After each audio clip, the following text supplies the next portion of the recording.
إن الحمد لله نحمده ونستعينه ونستغفره ونعوذ بالله من شرور أنفسنا وسيئات أعمالنا. من يهده الله فلا مضل له ومن يضلل فلا هادي له. أشهد أن لا إله إلا الله وحده لا شريك له وأشهد أن محمدا عبده ورسوله. اللهم صل وسلم على محمد المجتبى وعلى آله وصحبه أهل التقى والوفاء. أما بعد، فيا أيها المسلمون، أوصيكم ونفسي بتقوى الله وطاعته، فقد فاز من اتقى. فقال الله تعالى في كتابه الكريم: يا أيها الناس اتقوا ربكم الذي خلقكم من نفس واحدة وخلق منها زوجها وبث منهما رجالا كثيرا ونساء واتقوا الله الذي تساءلون به والأرحام إن الله كان عليكم رقيبا. معاشر المسلمين رحمكم الله, mengawali khutbah kali ini, khatib berwasiat pada diri khatib pribadi dan para jamaah sekalian agar kita senantiasa meningkatkan kualitas keimanan dan ketakwaan kita kepada Allah Subhanahu wa taala dengan menjalankan perintahnya dan menjauhi larangannya. Dan di antara bentuk mentaati serta menjalankan perintah Allah Subhanahu wa taala di dalam kehidupan sehari-hari adalah menghidupkan sunnah-sunnah nabinya Muhammad sallallahu alaihi wasallam di setiap gerakan kita, waktu luang kita, dan di setiap perkataan maupun perbuatan kita, sehingga setiap titik dan inci kehidupan kita selaras dengan sunnah Nabi sallallahu alaihi wasallam dari terbitnya mentari hingga tenggelamnya. Allah Subhanahu wa taala berfirman: "Qul in kuntum tuhibbunallaha fattabi'uni yuhibbukumullah wa yaghfir lakum dzunubakum."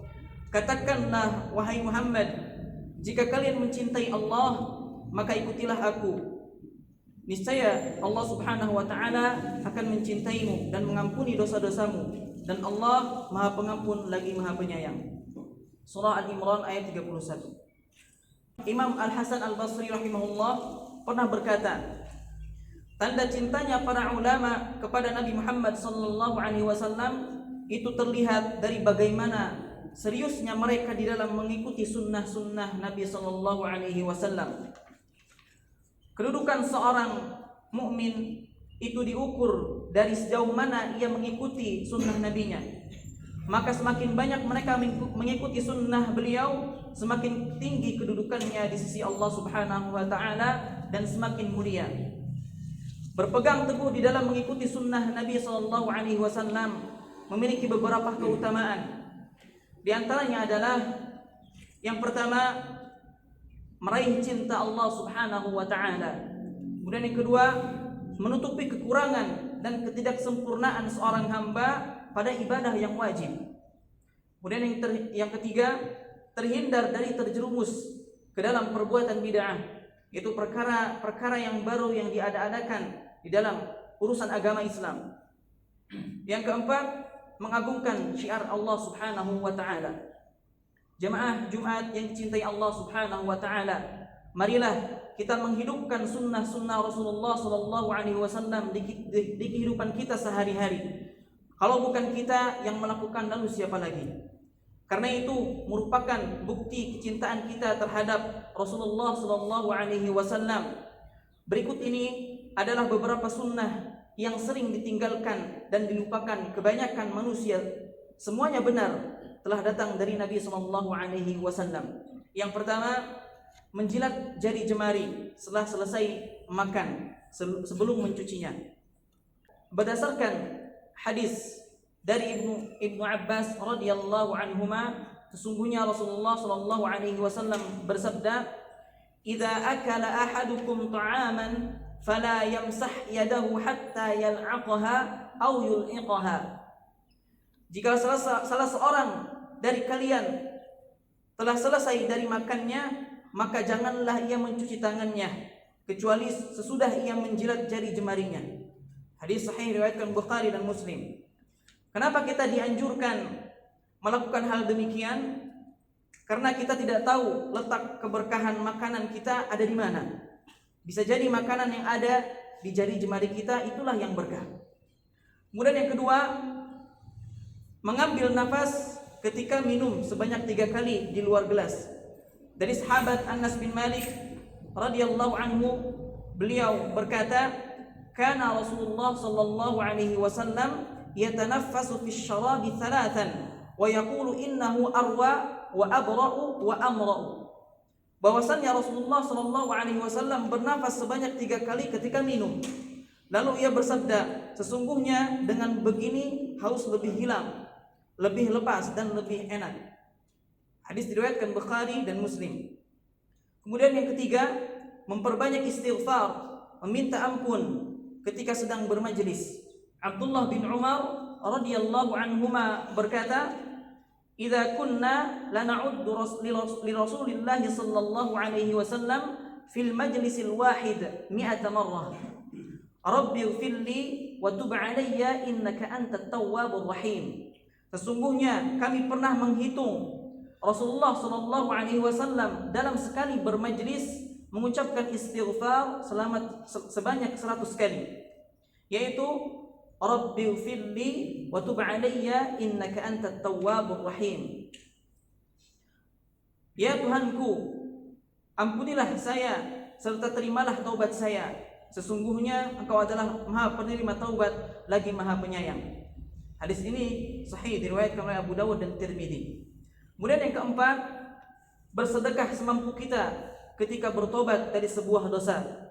Imam Bukhari dan Muslim menuturkan kisah Ka'ab radhiyallahu anhu bahwasannya ia berkata, "Qultu ya Rasulullah, inna min taubati an khali'a min mali sadaqatan ila Allah ila rasulih sallallahu alaihi wasallam." Qala, "Amsik 'alaika ba'dha malika fa huwa khairun laka."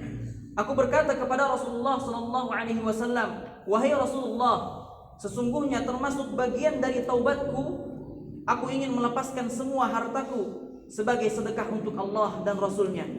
Kemudian Rasul pun bersabda, "Sisihkan sebagian hartamu, maka itu lebih baik." Kemudian Imam Ibnul Qayyim rahimahullah menyebutkan di kitabnya Zadul Ma'ad, perkataan Ka'ab ini merupakan dalil akan disunnahkannya bersedekah ketika bertobat semampunya. Kemudian yang kelima, tidak melepas tangan kita saat berjabat tangan dengan orang lain, kecuali orang tersebut yang melepaskannya lebih dahulu. Dari sahabat Anas bin Malik radhiyallahu anhu, beliau berkata, "Kana Rasulullah sallallahu alaihi wasallam idza safaha rajulan lam yatruk yadahu hatta yakuna huwa at-tarik liyadi Rasulullah sallallahu alaihi wasallam." Dahulu jika Rasulullah sallallahu alaihi wasallam menjabat tangan seseorang, ia tidak akan melepaskan tangannya kecuali orang yang dijabat tangannya itu melepaskannya terlebih dahulu.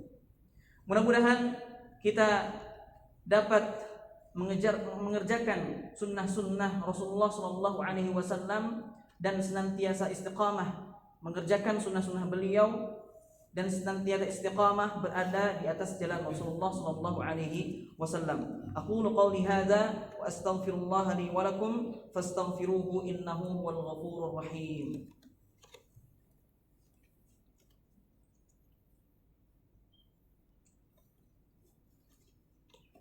Alhamdulillahi wa kafa wa usalli wa usallimu ala Muhammadin al-Mustafa wa ala alihi wa ashabihi ahli al-wafa. أشهد أن لا إله إلا الله وحده لا شريك له وأشهد أن محمدا عبده ورسوله أما بعد فيا أيها المسلمون أوصيكم ونفسي بتقوى الله العلي العظيم واعلموا أن الله أمركم بأمر عظيم أمركم بالصلاة والسلام على نبيه الكريم فقال إن الله وملائكته يصلون على النبي يا أيها الذين آمنوا صلوا عليه وسلموا تسليما اللهم صل على محمد وعلى آل محمد كما صليت على إبراهيم وعلى آل إبراهيم إنك حميد مجيد وبارك على محمد وعلى آل محمد كما باركت على إبراهيم وعلى آل إبراهيم إنك حميد مجيد اللهم اغفر للمسلمين والمسلمات والمؤمنين والمؤمنات الأحياء منهم والأموات اللهم ادفع عنا البلاء والغلاء والوباء والفحشاء والمنكر والبغي والسيوف المختلفة والشدائد والمحن ما ظهر منها وما بطن من بلدنا هذا خاصة ومن بلدان المسلمين عامة إنك على كل شيء قدير ربنا لا تؤاخذنا إن نسينا أو أخطأنا ربنا ولا تحمل علينا إصرا كما حملته على الذين من قبلنا ربنا ولا تحملنا ما لا طاقة لنا به واعف عنا واغفر لنا وارحمنا أنت مولانا فانصرنا على القوم الكافرين اللهم إنا نسألك الهدى والتقى والعفاف والغنى اللهم أحسن عاقبتنا في الأمور كلها وأجرنا من خزي الدنيا وعذاب الآخرة ربنا آتنا في الدنيا حسنة وفي الآخرة حسنة وقنا عذاب النار والحمد لله رب العالمين عباد الله إن الله يأمر بالعدل والإحسان وإيتاء ذي القربى وينهى عن الفحشاء والمنكر والبغي يعظكم لعلكم تذكرون فاذكروا الله العظيم يذكركم ولذكر الله أكبر